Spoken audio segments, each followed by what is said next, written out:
So platelets আমাদের শরীরে প্রতি মাইক্রোলিটার রক্তে 1.5 লাখ থেকে প্রায় 4.5 লাখ প্লেটলেট থাকে।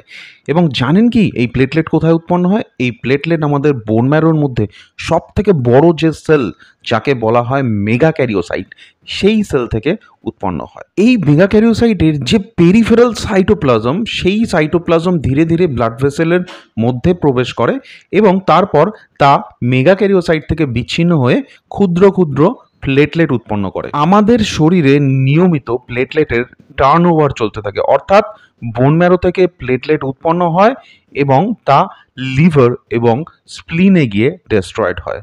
তো এখন চলে আসি সব থেকে ইন্টারেস্টিং কোয়েশ্চেনে, যে আমাদের শরীরে প্রতিদিন কত প্লেটলেট উৎপন্ন হয়।